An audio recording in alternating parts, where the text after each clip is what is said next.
기도 좀 보시면서 행복한 안식일입니다. 감사합니다.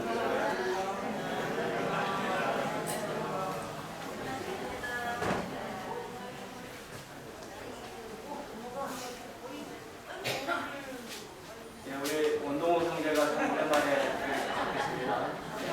환영합니다.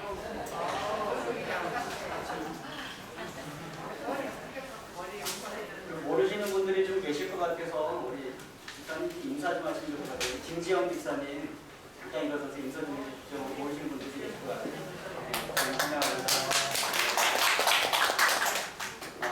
우리 한민교 어린이가 특상을 준비해 줬는데 좋으셨습니까? 네. 저 멀리 되는 나의 시원성, 참 아름다운 찬양, 우리가 본향을 그리워하는 그 찬양을 잘 준비해 주셔서 감사합니다. 반주를 해준 우리 이선영 학생에게도 감사드립니다. 네. 종종 이렇게 성장하는 아이들이 이렇게 정성껏 준비한 찬양이 하나님께 드려질 때 하나님께서 영광을 받으시고 또 우리에게도 기쁨이 충만한 그러한 일이 되겠습니다. 많은 아이들이 성장해서 계속 그러한 찬양들이 하나님께 드려지게 되기를 간절히 바랍니다. 우리 새성경 건축표와 함께 외치도록 하겠습니다. 제가 검은 글씨를, 성도님들이 파란 글씨를 외쳐주십시오. 연합하고 기도하여 기도와 연합으로 하나님께 헌신하자. 다시 한번 하겠습니다. 연합하고 기도하여 기도와 연합으로 하나님께 헌신하자. 우리가 이렇게 외치는 구호들은 우리가 2019년에 우리 성도님들이 다 구호를 만든 것입니다. 근데 여기 오늘 외친 구호에 보니까 연합이 들어가 있고 기도가 들어가 있습니다. 둘 다 구호에 그렇게 들어가 있습니다. 지금 우리가 연합하고 있습니까? 네. 지금 우리가 기도하고 있습니까? 네. 그럼 하나님께서 우리 성경 건축을 이루어 주리라 믿습니다. 네. 계속해서 하나님 안에서 연합하고 기도하는 저와 여러분 되시기 바랍니다. 건축 진행 상황을 조금 사진을 보여드리면서 설명을 좀 드리겠습니다. 지금 지하 터는 이렇게 준비가 되었습니다. 여기에 이장균 전무님이 계시죠? 그러니까 그분 사람을 보시니까 지하 터가 어느 정도 파졌는지 조금 감이 잡히시죠? 네. 마지막에 나무들이 참 많이 나왔습니다. 여기 보시면 그렇고요. 또 이쪽에도 보면 그렇고요. 또 사진 또 보여드릴까요? 네. 이쪽에도 보시면 여기가 다 나무입니다. 그렇죠? 네. 그래서 이런 나무들을 깨는데 꽤 시간이 좀 오래 걸렸습니다. 그렇지만 다 준비가 되었고 이렇게 평평하게 바닥이 다 준비가 되었습니다. 그리고 어제는 제가 공사가 없는 줄 알고 못 갔는데 어제도 공사를 하셨다고 해요. 비가 조금씩 올 때 아마 이 바닥에 콘크리트가 부어졌을 것입니다. 그리고 지금 날려지고 있을 거예요. 해가 잘 나고 있죠? 네. 그래서 내일부터 우리는 안식일 날 쉬고 일요일 날 공사를 합니다. 이게 보통 업체는 쉬운 일이 아닙니다. 왜냐면 일꾼 들고 안 하려고 하기 때문에. 그런데 우리 이옥균 장모님께서 하시는 3인 종합건설을 우리가 하다 보니까 우리가 신경 쓰지 않아도 장모님께서 당연히 그렇게 하시는 걸로 하셔서 우리가 얼마나 마음 편하게 공사하고 있는지 모릅니다. 그 다음에 이제 쓰레기 이송 관로 공사도 이루어졌습니다. 이렇게 땅을 좀 깊이 팠어요. 이렇게 보시면 한 사람이 충분히 들어갈 수 있을 만큼의 깊이 파고 또 관이 이렇게 매설이 되었습니다. 그리고 곧이어서 금방 덮었어요. 예, 뭐 무슨 일이 있었냐는데 바로 덮어버렸습니다. 그리고 이제 위에는 이렇게 3개가 나와 있습니다. 이 위에 여러분들이 아파트에서 쓰레기 버리시는 그 이제 버리는 그 장치가 설치가 될 것입니다. 이 공사 정말 안 하고 싶었습니다. 왜냐면 이 공사 하나만이 1억 1천만 원이에요. 근데 이게 세종시에 있는 시설들은 다 해야 되는 공사예요. 그래서 우리가 세종시에 살다 보니까 이 공사를 하게 되었습니다. 어쨌든 근데 이 공사를 하고 나면 쓰레기 버리기는 참 편리할 것 같아요. 제가 보면 우리 성도님들 요새는 점심 식사를 안 합니다만 점심 식사하고 나면 나오는 많은 쓰레기들을 우리 여집사님들이 갖다 버리시고 특별히 또 큰 쓰레기들은 이종문 장로님께서 다 모아다가 이렇게 버리시고 늘 그렇게 수고를 하셨거든요. 그리고 이제 청소할 때 김득기 집사님도 쓰레기도 갖다 버리시고. 근데 쓰레기 버리기는 참 편리해지는데 그 쓰레기 버리는 시설 비용이 얼마나? 예, 1억 1천만 원이나 들어가면 아주 큰 비용이 들어갔습니다. 어쨌든 이렇게 이루어지고 있습니다. 다음 주에 이제 지하 바닥과 벽면에 콘크리트를 치게 되는데 참 어려운 게 얼마 후에 레미콘 파업이 예정이 되었대요. 네. 그래서 여러분들 위해서 좀 기도해 주시기 바랍니다. 왜 꼭 중요한 일이 있을 때 이러한 사건들이 터지는지. 어쨌든 레미콘 파업을 통해서 우리가 어려움 당하지 않도록 기도해 주시고, 또 하나는 날씨를 위해서 기도해 주시기 바랍니다. 요즘에 여러분들 일기예보에 촉각을 세우고 이렇게 보고 계시죠?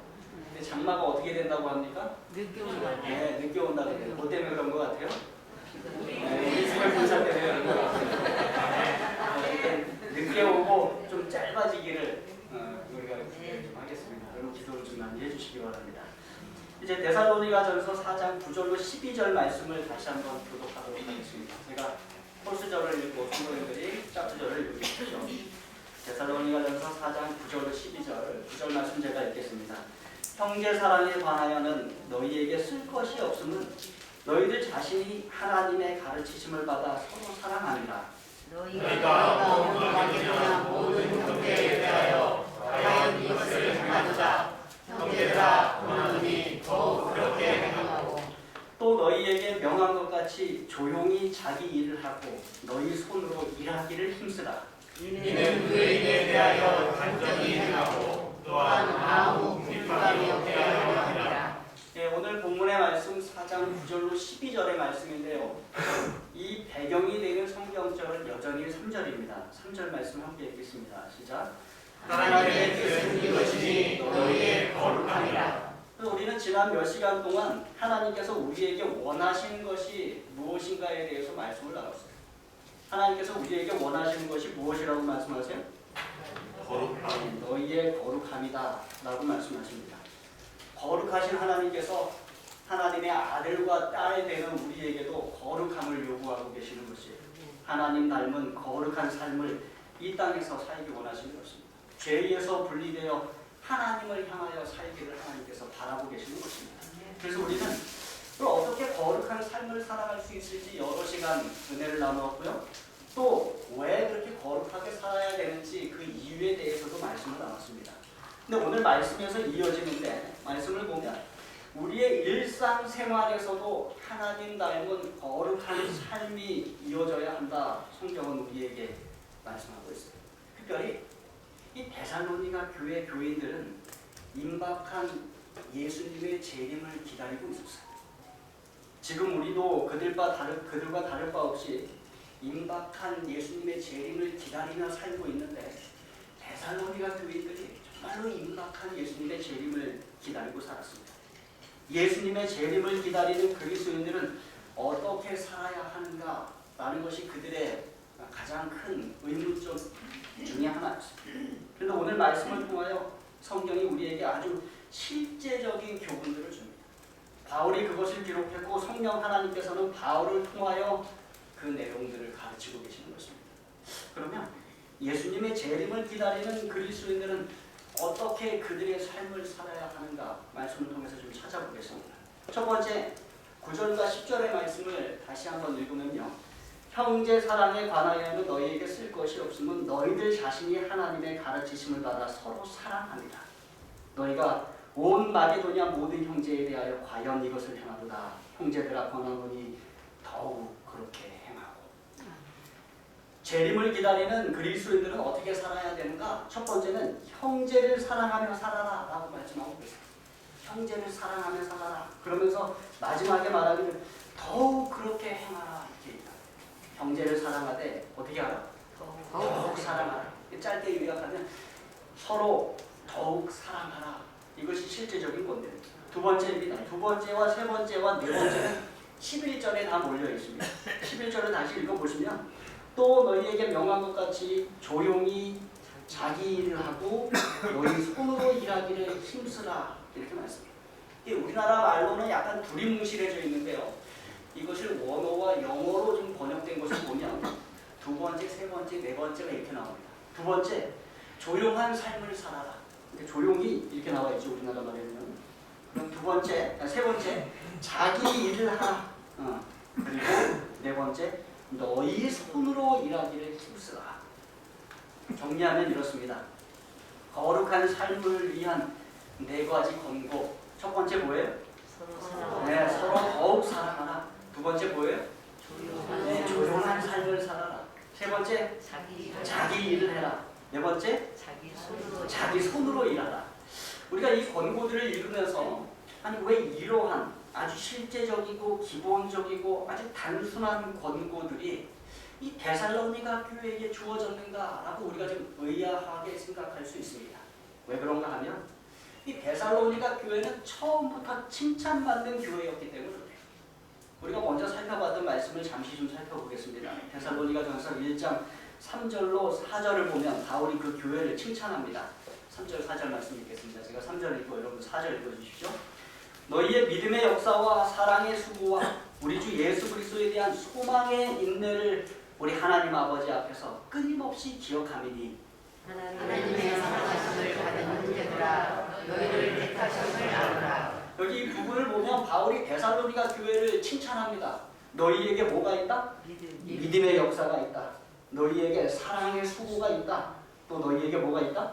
소망의 인내가 있다.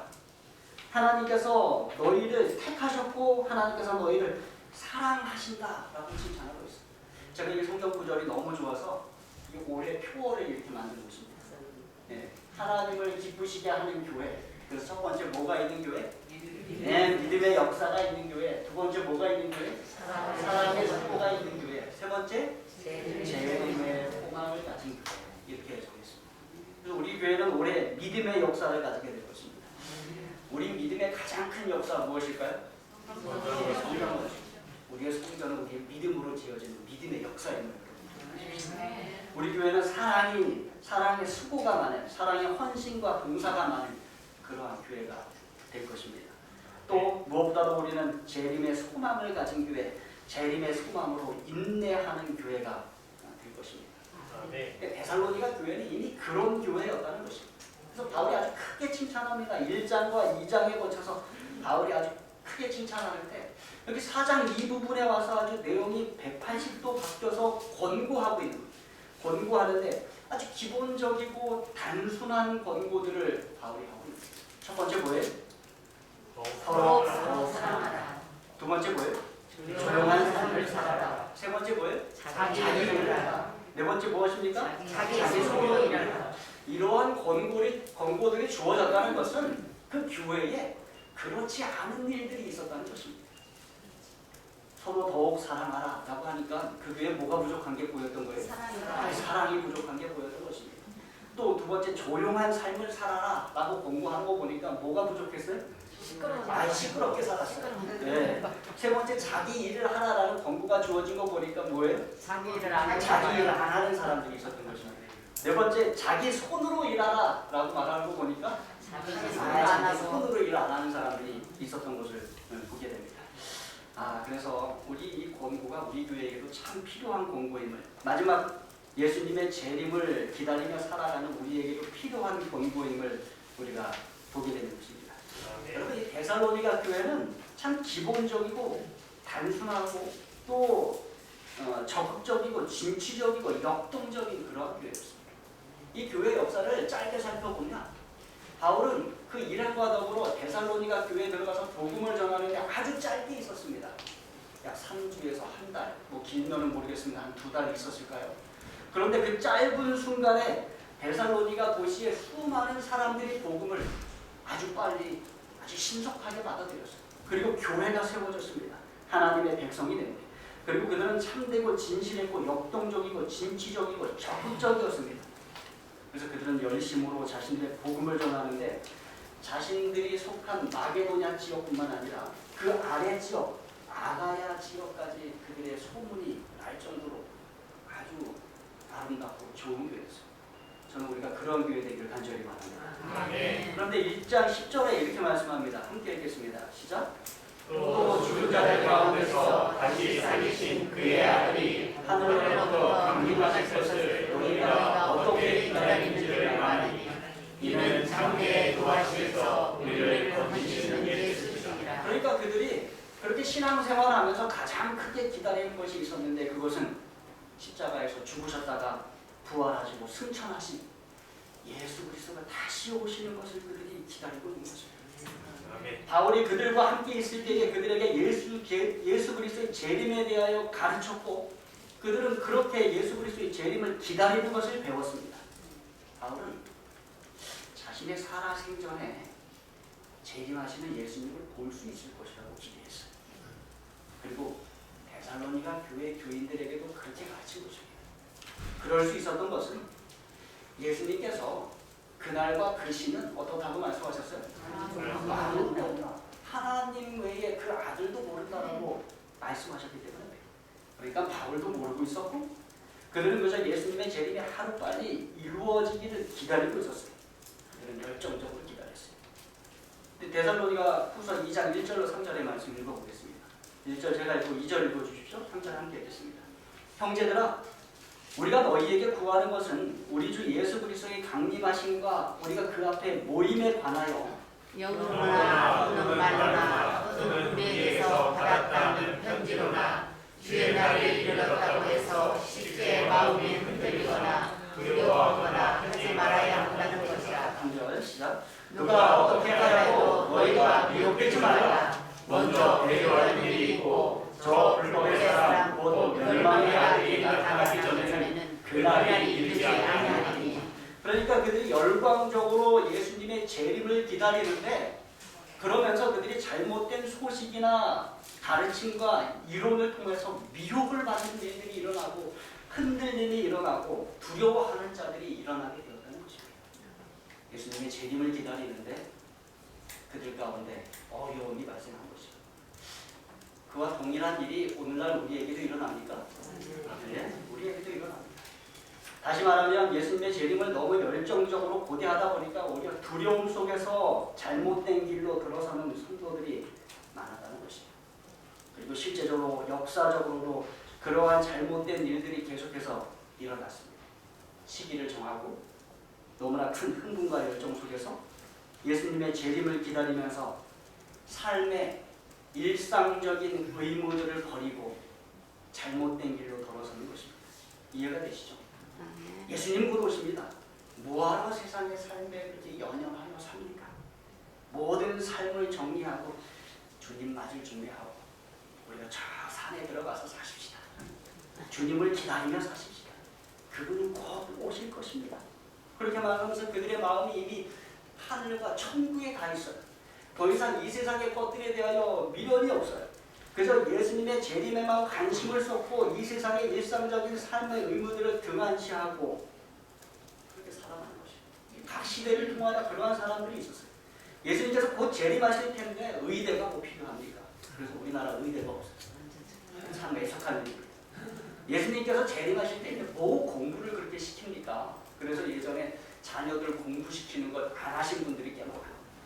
예수님은 뭐 재림하실 텐데 뭐 결혼하려고 하니 그냥 혼자 살다 거룩하게 살다가 예수님 재림을 맞이해야지. 또 뭐가 있어요? 무슨 말 들으셨습니까? 네, 예수님 재림하시려고 하는데 뭐 그렇게 돈을 벌려고 하니 뭐 사업을 그렇게 크게 하려고 하니 어찌되었든 예수님의 재림을 핑계로 일상적인 삶의 의무들을 저버리는 일들이 상당히 많았어요. 지금도 열정적인 많은 분들은 어떠한 분들은 그렇게 얘기하십니다. 예수님 곧 오십니다. 이 세상에 복음을 전해야죠. 매 순간 길거리에 나가서 복음을 전하십시오. 모든 숨쉬는 사람들에게 착과 전도지와 문서들을 전하십시오. 될 수 있는 대로 많은 현수막도 붙이고 전도회도 하고 먹고 사는 일이 뭐 그렇게 중요합니까? 뭐가 중요해요? 복음 전도가 중요하죠. 라고 말을 해요.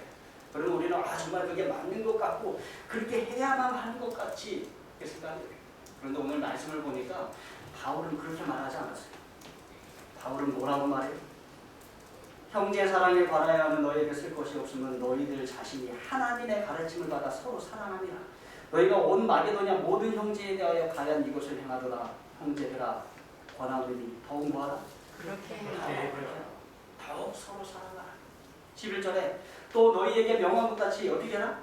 조용한 삶을 살아라. 자기 일을 해라. 너희 손으로 일하기를 힘쓰라. 이렇게 말씀하고 정리하면 서로 더욱 사랑하라. 조용한 삶을 살아라. 자기 일을 해라. 자기 손으로 일하라. 제가 이렇게 설교를 하면 이제 또 어떤 분들이 꼭 오해하시는 분들이 계세요. 우리 목사님이 재림 기다리는 삶에 대해서 전도하지 말고 뭐 하라고 했다? 네 삶만 충실해서 살아라라고 얘기해. 제발 좀 그렇게 하지 마십시오. 우리도 전도해야 됩니다.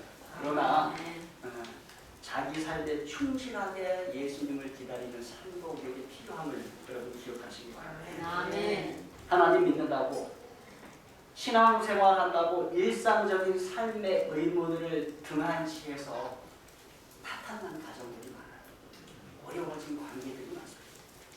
그래서 세상에 많은 사람들이 교회 다니는 사람들을 욕하는 일들이 많았고 지금도 그러한 사람들이 있어요.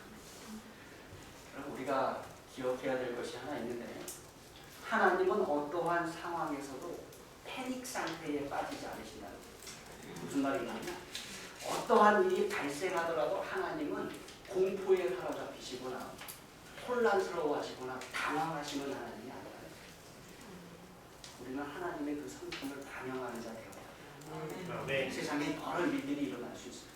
그러나 여러분 패닉 상태에 빠지지 마십시오. 공포에 사로잡히지 마십시오.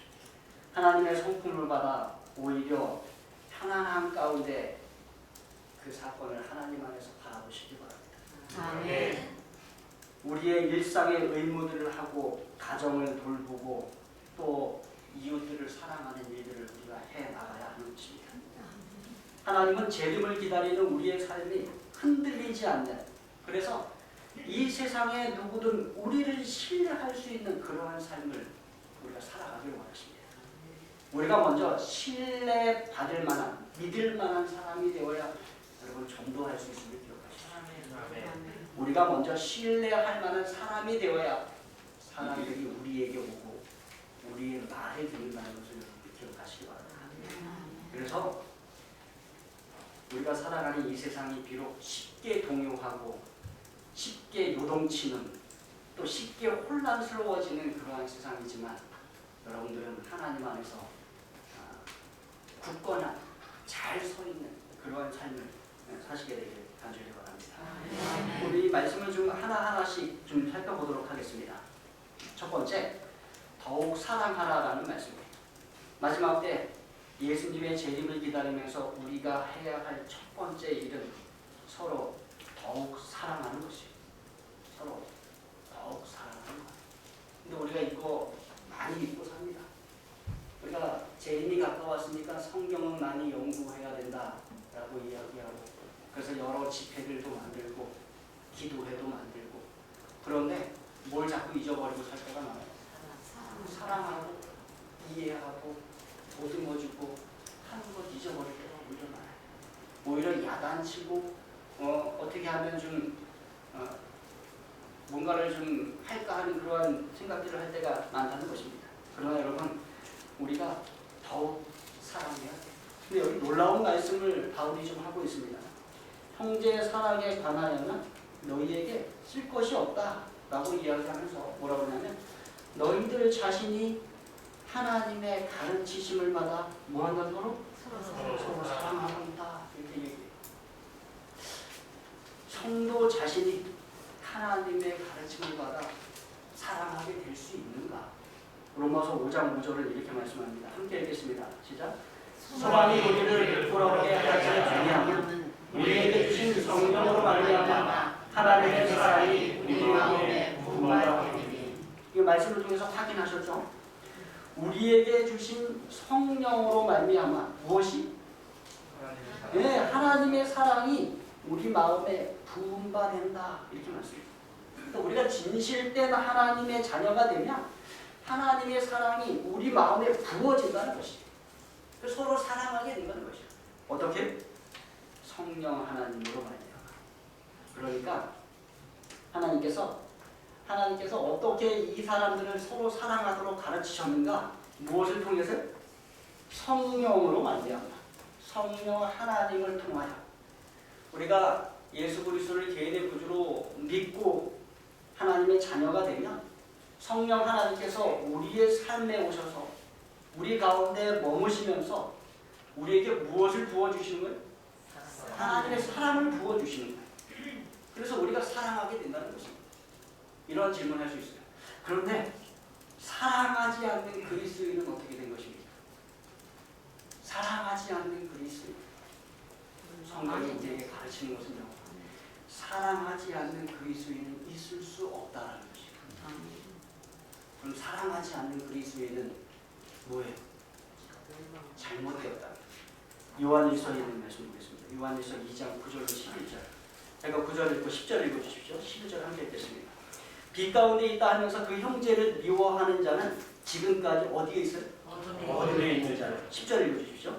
그의 형제를 사랑하는 자는 빛 가운데 거하여 자기 속에 거리낌이 없으나 11절 시작. 그의 그의 형제들을 형제를 미워하는 자는 어둠에 있고 또 어둠에 행하며 갈 곳을 알지 못하니 이는 그 어둠이 그의 눈을 멀게 하였습니다. 그러니까 형제를 미워하는 자는, 그러면서 그리스도인이라고 말하는 자는 아직 어디에 이르지 못했다는 거예요. 빛 가운데 이르지 못했다는 것이. 여전히 어둠 가운데 있다는 것이. 이게 얼마나 슬픈 말씀이에요. 3장 14절 말씀도 보겠습니다. 함께 읽겠습니다. 시작.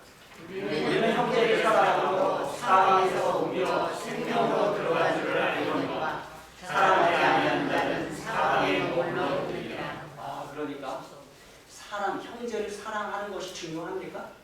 중요해요. 형제를 사랑하느냐 사랑하지 않느냐 그 모습을 보면서 우리가 지금 어디에 있는지 우리 자신의 위치를 생각해 볼 수 있다. 내가 하나님을 믿고 예수님을 믿는다라고 말하지만 나에게 형제를 향한 사랑이 없으면 우리 아직도 어디 있다고요? 어둠에 있고 사망이 있는 것입니다. 형제를 더욱 사랑하는 저와 여러분들에게 간절히 바랍니다. 아멘. 형제를 사랑하되 서로 더욱 사랑하라. 그게 첫 번째 권면이고요. 두 번째 권면은 무엇입니까? 조용한 삶을 살아라. 네, 조용한 삶을 살아라. 네. 예수님의 재림이 가까운데 어떻게 조용히 살아요? 여기저기 가서 막 시끄럽게 외치고 고함치고 전도해야 되는 건 아닙니까? 얼마 전에 부처님 오신 날에 그 조계사 앞에서 그리스도인들이 했다는 그 뉴스 들으신 적 있어요? 네. 막 그들이 부처님을 믿으면 안 되니까 어떻게 한 것이에요? 난리를 친 거예요. 예수님 하나님 믿어야 된다고. 그분들한테 이 말씀이 필요해요. 어떻게 살아라? 조용히 살아라. 네, 조용히 살아라. 이게 10절 말씀과 조금 연결시켜서 읽는데 10절 말미에 어떻게 끝나는가 하면 더욱 그렇게 하고 라고 말씀하는데, 그러면 이것과 연결시키면은요 더욱 조용히 살도록 노력하라라고 할 수 있어요. 근데 여러분 이게 좀 약간 맞지 않는 부분이 있어요. 조용히 사는 것은 소극적인 것 같은데 더욱 그렇게 하는 것은 적극적인 것입니다. 그런데 이 두 개를 결합시키라는 거예요. 더욱 그렇게 뭐야? 조용히 살아. 여러분 조용히 사는 거 필요합니까? 네. 예. 그런데 이 조용히 산다라는 이 모습을 그 기독교 역사에서 찾아볼 수 있는 가장 아주 좋은 예 하나가 있습니다. 그것이 뭔가 하면 박해받는 그리스도인.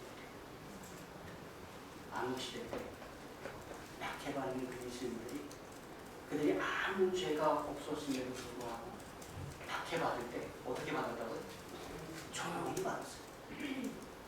화형을 당하면서도 그들이 기도와 참여하는 가운데 조용히 죽음을 맞이하고, 그들이 원형 경기장에서 사자와 짐승들의 밥이 되면서도 그들이 화내거나 성내거나 하지 않고 조용히 그들의 삶을 살아냈다.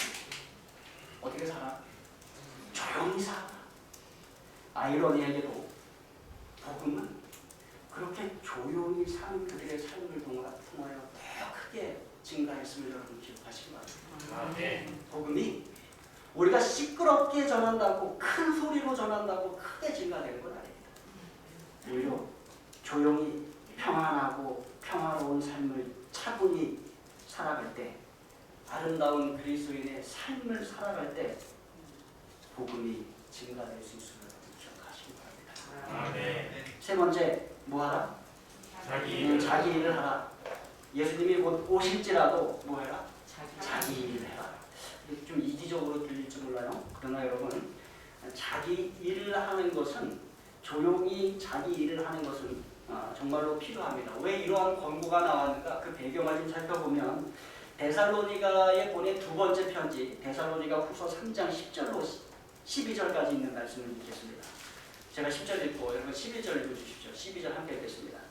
우리가 너와 함께 있을 때에도 너희에게 명하기를 누구든지 일하기 싫어하거든 먹지도 말게 하라 하였더니 우리가 들은즉 너희 가운데 게으르게 하여 도무지 일하지 아니하고 이를 만드는 자들이 있나니 12절 이런 자들에게 우리가 경고하고 주 예수 그리스도께서 말하기를 조용히 일하여 자기 양식을 배우라 하노라. 예수님의 재림을 기다린다고 하면서 자신들의 일상적인 의무를 저버리면서 노하지 않는 사람들이 있었어요. 일하지 않는 사람들이 있었어요. 그런데 바울이 아주 강하게 이야기합니다. 누구든지 일하기 싫어하거든 먹지도 말라. 그러면서 너희 가운데 게으르게 행하여 도무지 일하지 아니하고 일은 하지 않는데 그 이어지는 말이 재밌습니다. 일을 만들기만 하는 자들이 있다. 일은 하지 않고 뭐 한다고? 일을 만들기만 하는 자들이 있다. 그들에게 뭐라고 얘기하는 거예요? 조용히 일하여 자기 양식을 먹어라. 사람으로 먹으려고 해요. 예. 열심히 신앙생활을 한다고 하면서 자기 일은 안 하고 일을 만드는 사람들이 있었다는 것입니다. 도무지 일하지 않고 일을 만드는 사람들. 그렇게 살지 말아라 라고 바울이 권고하고 있는 것입니다. 재림을 기다린다는 핑계로 일하지 않고 게으르게 살지 말라라고 말씀하고 있는 것입니다. 골로새서 3장 22절로 24절입니다. 제가 22절 읽고 23절 읽어주십시오. 24절 함께 읽겠습니다. 종들아 모든 일에 육신의 상전들에게 순종하되 사람을 기쁘게 하는 자와 같이 눈가림만 하지 말고 오직 주를 두려워하여 성실한 마음으로 하라. 무슨 일을 하든지 마음을 다하여 죽게 하겠다고 사람에게 하지 말라. 24절 이는 기업의 삶은 죽게 받을 줄 알아니 너희는 주 그리스도를 섬기느니라. 종들아, 우리가 다 종들이죠. 그 세상에 나가서 내가 큰 기업체 가지고 있지 않는 이상 우리가 다 누구를 위하여 일하는 종들입니다. 그런데 육신의 상전들에게도 뭐하라? 순종하라 이렇게 얘기합니다. 열심히 일해라. 그런데 사람을 기쁘게 하는 자와 같이 뭐하지 말고? 눈가림만 하지 말고 오직 주를 두려워하여 성실한 마음으로 하라. 세상에 나가서 일할 때에도 하나님을 두려워하는 마음으로 성실한 마음으로 일하라 이렇게 얘기하십니다. 그러면서 주어진 아주 유명한 말씀입니다. 무슨 일을 하든지 마음을 다하여 죽게 하듯 하고 이게 세상에 나가서 일할 때에 그렇게 하라는 것입니다. 사람에게 하듯 하지 마라. 그러면서 아주 놀라운 축복, 약속의 말씀을 주십니다. 이는 기업의 상을 누구한테 받을 거예요? 죽게 받을 거예요. 우리가 세상에 나가서 그렇게 성실하게 일하는 그 기업의 상도 세상 주인에게 받는 것이 아니라 누구에게 받는 거예요?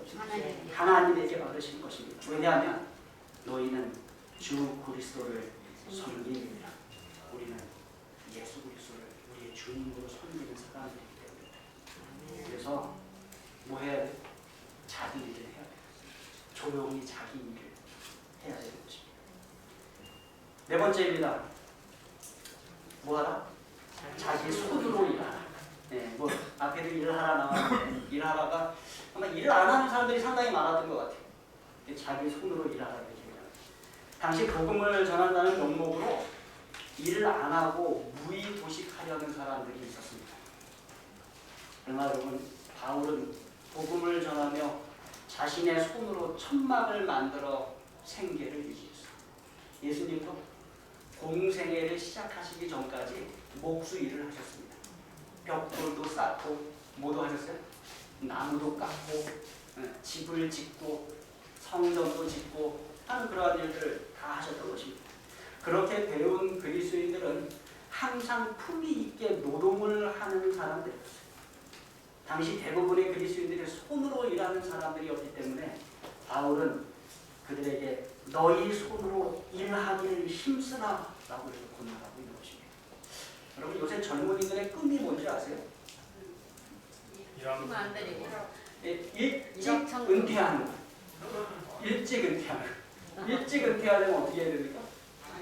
돈을 한꺼번에 많이 벌어요. 그래서 요새 젊은이들의 꿈은 일찍 은퇴하는 거야. 빨리 돈을 벌어서 은퇴해갖고 뭐하고 살겠다? 일하지 않고 놀면서 살겠다. 근데 성경은 우리에게 절대로 그렇게 하지 말라는 것입니다. 뭐하라? 자기 손으로 일을 하라. 이렇게 얘기하는 것입니다. 자, 네 가지 권고가 우리에게 주어졌습니다. 거룩한 삶을 살기 위한 네 가지 권고. 특별히 재림하신 예수님을 기다리는 이 마지막 시대를 살아가는 우리에게 주어진 네 가지 권고. 첫 번째 무엇이에요? 두 번째? 조용한 삶을 살아라. 세 번째? 자기 일을 해라. 네 번째? 자기 손으로 일하라.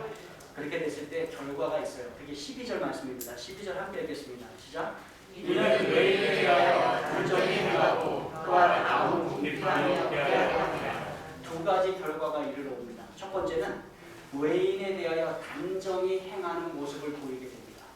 전도예요. 여기서 전도에 대한 이야기를 우리가 발견할 수 있어요. 전도의 열쇠는 전략이 아닙니다.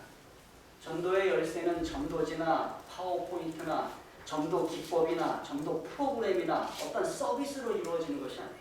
전도의 열쇠는 사랑과 평안과 아름다운 삶, 부지런한 삶으로 가득 찬 우리의 삶임을 여러분 기억하시기 바랍니다. 그것이 이 세상의 전도가 된다는 것입니다. 그리스도인이 세상에서 그러한 삶을 살 때 사람들은 우리에게 당신들은 다릅니다라고 말을 해요. 그리고 어떻게 그러한 삶을 살고 있습니까? 물어봅니다. 근데 우리 뭐라고 해요? 우리는 하나님을 믿어요. 우리는 예수님을 기다립니다. 라고 말할 때 전도가 이루어지는 것입니다. 세상에 많은 사람들이 특종을 얻기 위해서 뛰어다닙니다. 특종으로 살아가는 사람들도 있어요. 그러나 우리는 조용한 삶을 살아요. 조용히 자기 일을 합니다. 자기 손으로 일을 합니다. 세상에 많은 사람들이 일에서 탈출구를 찾습니다. 그러나 그때 우리는 묵묵히 주어진 일들에 성실히 살아갑니다. 그러면 사람들이 와서 당신은 왜 그렇게 열심히 삽니까? 당신은 왜 그렇게 성실하게 삽니까? 그때 뭐라고 말씀하시라고요? 나는 하나님을 믿어요. 나는 예수님을 기다립니다. 내가 하나님의 말씀에 따라 그러한 삶을 살아갑니다. 그때 뭐가 이루어집니까? 그때 전도가 이루어집니다. 우리의 삶이 그런 삶이 돼요. 두 번째 축복이 있어요. 아무 궁핍함이 없게 하려 함이라. 우리가 여러분 성실하게 살아갈 때 우리에게 궁핍함이 없다는 것을 여러분 기억하시기 바랍니다. 우리에게도 궁핍함도 없고 다른 사람도 도와줄 수 있는 큰 풍족함이 생긴다는 것을 기억하십시오. 내 가족과 내 형제와 내 이웃을 도와주는 그런 아름다운 삶을 우리가 펼칠 수 있다는 것입니다. 사도행전에 있는 말씀 함께 읽겠습니다. 시작. 하나님께서는 믿는 자들에게 일을 주셨다. 그들은 진리를 충실히 고수함으로 저희가 받는 빛을 다른 사람에게 나누어 주어야 하였다. 사도는 그들에게 선행이 있어서 실직을 내줄 알라고 명령하고 그리스도의 사업을 위하여 지치지 않는 열심을 가지고 수고하는 한편 현실적인 일로 면했던 자신의 복음을 그렸다. 우리가 복음대로 살아야 합니다. 그러나 마지막에 여러분 한편 현실적인 일에도 근면했던 자신의 모습을 가르쳤다. 사도 바울이 그렇게 살았어요. 그리고 우리에게도 그렇게 살라고 권고합니다. 저와 여러분은 특별히 예수 그리스도의 재림을 기다리는 재림 신자들입니다. 재림을 기다리며 거룩한 삶을 살아가십시다. 첫 번째, 더욱 서로 더욱 사랑하는 저와 여러분 되십시다. 두 번째, 조용한 삶을 살아가십시다. 세 번째, 나에게 주어진 일을 성실하게 행하십시다. 네 번째, 내 손으로 직접 일을 하며 아름다운 삶을 살아가십시다. 내 삶을 통하여 하나님의 복음이 증가될 것이고 우리가 풍족한 그리고 남을 도와주는 아름다운 인생을 예수님 오실 때까지 살아가게 될 것입니다. 주님의 은혜와 주님의 은혜가 저와 여러분에게 함께 하시길 바라면서 말씀을 마치겠습니다. 아멘.